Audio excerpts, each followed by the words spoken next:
Salut. Comment ça va en cette fin de Nickel. salon du Whisky Life Ouais. 2018? Pas trop fatigué? Ça va, c'est une première pour nous. Ah, je vois que la voix- ça s'entend bien. Ouais, C'était. ça a bien se passer. Ouais. J'aimerais que tu nous parles de deux produits.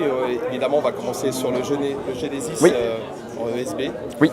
Tu peux nous en dire deux mots? T'en veux un peu? Avec plaisir. Attends, j'ai une petite goutte d'eau. Pas... Ah, c'était pas préparé. C'est ça? Rien n'est préparé, c'est comme ça. C'est comme ça que c'est mieux. Genesis Ambré, du coup, voilà, donc la collection Genesis continue. L'objectif, c'était d'avoir toujours un profil de brut de colonne. Donc, on est toujours sur du brut de colonne. Ça sera toujours le cas sur les collections Genesis. Et tout comme la version blanche, on est sur 24 mois de repos, mais 24 mois de repos en fût de chêne neuf. Ce sont des petits fûts de 225 litres.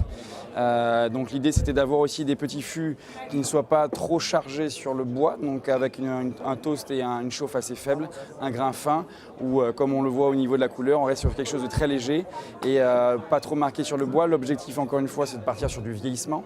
Donc il y aura du vieillissement, il y aura un 4 ans qui sera sorti en fin d'année 2020 et l'objectif au fur et à mesure c'est d'avoir des choses très équilibrées, très fines. Si on part sur trop toasté et trop boisé dès le début avec un brut de colonne, donc ça va charger en toast, ça va charger en fumée et l'idée c'est d'avoir un joli équilibre sur le long terme. Donc on reste très fin. On est sur un millésime 2016. Le blanc c'était un 2015. Ouais, exactement. Donc là on est sur le 2016. On a quelque chose d'assez fin sur des notes un peu de fruits rouges, côté fraise et bois au nez. Et puis en bouche on retrouve un peu ce côté un peu noisette qu'on pourrait aussi mettre en parallèle avec le prélude par exemple. Je viens d'acquérir la Constellation, Oui. donc qui est pareil. Alors celui-là aussi, je l'ai goûté à la maison. C'est vraiment un super rhum blanc une fois de plus. Tu peux nous en dire deux mots? Oui, alors c'est vraiment une cuvée un peu particulière parce qu'on est sur un côté plutôt éphémère puisque c'est une cuvée qu'on a voulu faire pour la Route du Rhum. Évidemment, on n'a pas le droit d'utiliser le terme Route du Rhum qui est une marque déposée, mais c'est pas grave, ça nous a permis quelque part de rendre un hommage aux marins qui il y a 40 ans, donc en 1978, naviguaient justement à l'étoile, aux constellations, pour se diriger sur l'Atlantique et être le premier, ou en tout cas arriver au moins en Guadeloupe. Donc c'est ce petit hommage. L'idée c'est que de structurer le produit aussi de manière différente.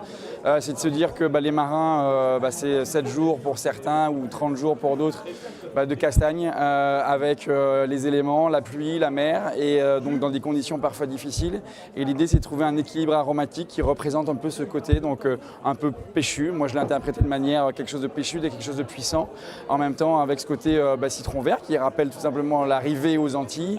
Et donc le côté c'est un équilibre, juste travailler pas en se disant on va faire un 62 degrés, un 55 degrés, où l'idée c'était de partir sur le brut de colonne, réduire petit à petit et d'arriver à quelque chose d'équilibré. Et quand on a regardé, c'était 57,5.